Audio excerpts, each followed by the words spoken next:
क्या आपको भी बार बार कब्ज़ की शिकायत रहती है?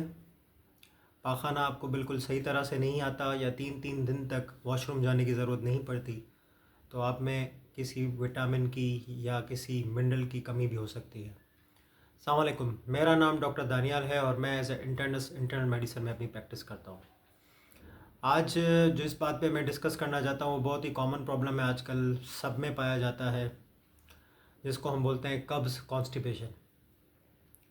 आजकल हमारी ग़िज़ा ऐसी हो गई है और हमारे पानी पीने की मिक़दार ऐसी हो गई है और हम असली चीज़ें नहीं खा रहे, बहुत ही मिलावट वाली चीज़ें खा रहे हैं, जिसकी वजह से हमारा पाख़ाना आंत में अच्छी तरह बनता नहीं है और उसके ख़ारिज होने में बहुत तकलीफ़ होती है, जिसकी वजह से कब्ज़ होता है। तो कब्ज़ एक बहुत ही कॉमन चीज़ है आजकल के हमारे सोसाइटी में, क्योंकि हमारा खाने की हैबिट्स जो हैं वो बहुत ख़राब हो चुकी हैं। बाहर का खाना हम ज़्यादा खाते हैं, पानी का तो हम बिल्कुल ख़्याल करते ही नहीं हैं। हर दूसरा जो मरीज़ है वो डिहाइड्रेटेड होता है, पानी की मिक़दार हम सही तरह नहीं लेते, क्योंकि हमारे जिस्म को कम से कम भी 3 से 4 लीटर पानी दिन में चाहिए होता है। तो पाख़ाना उस तरह से नहीं बनता है। दूसरा, हमारे जो खाने की आदतें हैं वो बिल्कुल ख़राब है। हम सही टाइम पे खाना नहीं खाते, देर से खाना खाते हैं। दोपहर का खाना हम शाम को खाते हैं, नाश्ता हम 1 बजे करते हैं और रात का खाना हम 12 बजे खाते हैं। इन चीज़ों की वजह से भी होता है। दूसरा होता है कि हमारे जिस्म में कोई न्यूट्रिशनल डेफिशिएंसी हो, किसी मिनरल की, जैसे कि पानी आजकल हम जो पी रहे हैं वो भी सही नहीं है, उसमें मिनरल्स अच्छी तरह नहीं है, या हम जो खुराकें खा रहे हैं उसमें विटामिन्स की वो मिक़दार हमें नहीं मिल रही है और हम ज़्यादा फोकस कर रहे हैं जंक फूड पे, बाहर के खानों पे, खुश्क खानों पे। तो जिस्म को या आंत को वो पाख़ाना बनाने में, प्रोसेस करने में बहुत मसला होता है, क्योंकि जब आपका पाख़ाना तैयार होता है तो बड़ी आंत में वैसे ही जो है पानी जो आपके जिस्म है वो वहाँ से जज़्ब करता है। अगर आपके जिस्म में वैसे ही पानी की मिक़दार कम हो और आपका पाख़ाना सख्त हो रहा हो और आपकी बड़ी आंत में पानी वो जज़्ब भी हो जाए, तो वो पाख़ाना बिल्कुल ही सख्त पत्थर की तरह हो जाता है, जिसको निकलने में बहुत तकलीफ़ होती है। तो जब बहुत अरसे तक कब्ज़ रहता है तो उसके कॉम्प्लिकेशंस हो जाते हैं, जैसे कि एनल फिशर है, हमारे पाख़ाने की जगह पे ज़ख़म बन जाता है, या फिस्चुला है, जैसे कि पाख़ाना ख़ारिज होने की एक दूसरी जगह बन जाती है, एबनॉर्मल जगह बन जाती है, या बहुत ही जो कॉमन है पाइल्स का मसला है, जिसको हम हेमोरॉइड्स बोलते हैं, जैसे कि गोश्त का लोथड़ा हमारे पाख़ाने की जगह से निकलता है या हमें वहाँ से ब्लीडिंग होती है। पेशेंट बहुत ही कॉम्प्लिकेशंस के साथ आते हैं, उसको पता नहीं होता है, ब्लीडिंग होती रहती है और एक वक्त आता है जब जिस्म में खून की कमी हो जाती है। तो इन चीज़ों से बचने के लिए हमें कब्ज़ को ख़त्म करना पड़ेगा। अब हम कब्ज़ को कैसे प्रिवेंट कर सकते हैं, कैसे बच सकते हैं? तो पहले तो हमें सोचना है कि प्रिवेंशन कैसे करना है। हमें पहले अपनी जो है खाने की आदत सही करनी है। आदत हमें ऐसे करनी है, हमें टाइम से खाना है और ऐसी चीज़ें खानी है जो नरम ग़िज़ा हो, ज़्यादा वो इस्तेमाल करनी है, सब्ज़ियों का ज़्यादा इस्तेमाल करना है हमें। पानी हमें दिन में 3 से 4 लीटर पीना है, ताकि हमारा पाख़ाना अच्छी तरह बन सके और टाइम से ख़ारिज हो सके। दूसरा, हमें ये देखना है कि हम में किसी मिनरल या विटामिन की डेफिशिएंसी तो नहीं है। लोगों को नहीं पता और कि हमारे जिस्म में एक मिनरल होता है जिसको हम बोलते हैं मैग्नीशियम। मैग्नीशियम की मिक़दार हमें ज़्यादा मिलती है फ्रूट्स में। हमारा आजकल फ्रूट इंटेक बहुत कम है, हम जाके शेक पी लेते हैं किसी भी जो है शॉप से बाय करके, हमें वो ज़्यादा अच्छा लगता है, लेकिन हम फ्रूट्स खाते नहीं हैं। तो फ्रूट्स में हमें मैग्नीशियम की मिक़दार मिलती है, सब्जियों में मैग्नीशियम की मिक़दार मिलती है, रेड बीन्स हो गई उसमें मैग्नीशियम की मिक़दार मिलती है। लेकिन मसला ये है कि अगर वो हम खाते भी हैं तो कभी कभार ऐसे होता है, क्योंकि हमारे मैदे और आंत ऐसी ऐसी कंडीशन में हो गए हैं बदपरहेज़ियाँ कर करके, कि वो मैग्नीशियम हमारे जिस्म में जज़्ब नहीं हो पाता।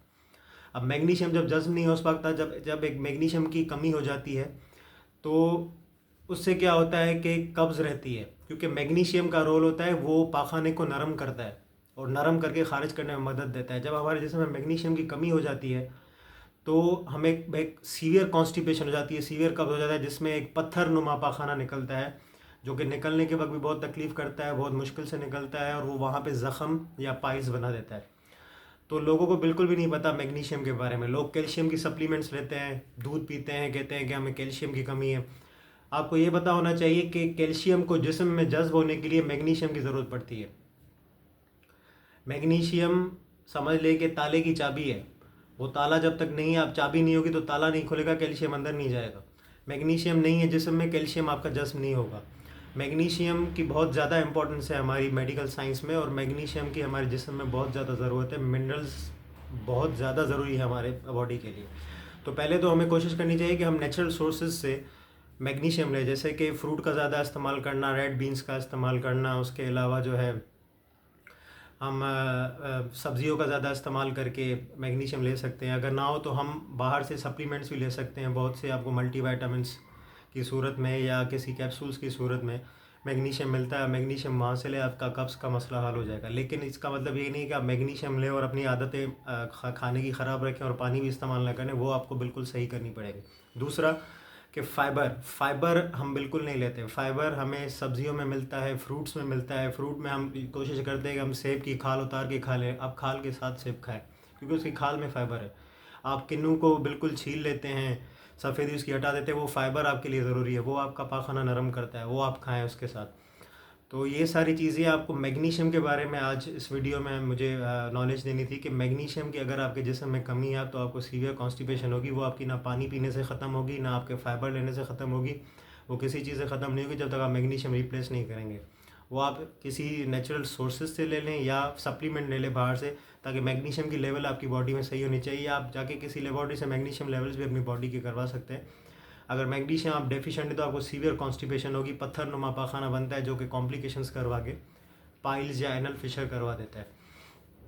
तो ये बहुत ही एक कॉमन प्रॉब्लम है कब्ज़ का। मैंने आपको बता दिया कि आप इसको कैसे प्रिवेंट कर सकते हैं, और मैग्नीशियम पे ज़रूर गौर कीजिएगा।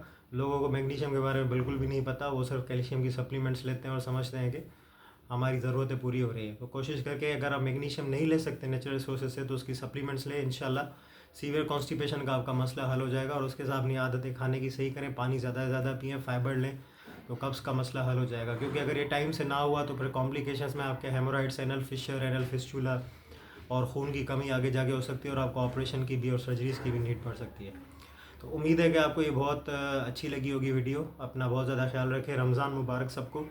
रमज़ान में तो आपको ज़्यादा से ज़्यादा पानी पीना चाहिए, लेकिन पानी सहरी के वक्त पूरा भर के आपको पेट फुलाना नहीं चाहिए। पानी आपको थोड़ा थोड़ा करके इफ्तारी से ही लेके सहरी तक पीना चाहिए, ताकि आप हाइड्रेटेड रहें। और चीज़ें ऐसी इस्तेमाल करें, ठंडी चीज़ें इस्तेमाल करें, दही का इस्तेमाल करना, फाइबर का इस्तेमाल करना, मैग्नीशियम जिसमें आपको मिले वो चीज़ें, ताकि आपको कब्ज़ ना हो। क्योंकि रमज़ान में जो लोग रोज़े रखते हैं और पहले से ही डिहाइड्रेट होते हैं या कब्ज़ का मसला होता है, वो ज़्यादा सीवियर हो जाता है। पाखाना लोगों को 4-4, 5-5 दिन तक नहीं आता, और जब आता है तो बहुत ही मुश्किल से आता है, और वो खुदा न खास्ता ब्लीडिंग भी करवाता है। उस वक्त निकलने में बहुत तकलीफ़ होती है पाखाने को। तो अपना बहुत ज़्यादा ख्याल रखें, मेरे चैनल को सब्सक्राइब करें, और अपनी राय का अपने कमेंट्स में इज़हार करें।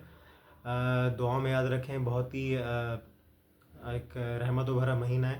अपनी दुआ में मुझे बहुत ज़रूर याद रखिएगा, और मेरे चैनल को सब्सक्राइब करें। अल्लाह हाफ़िज़।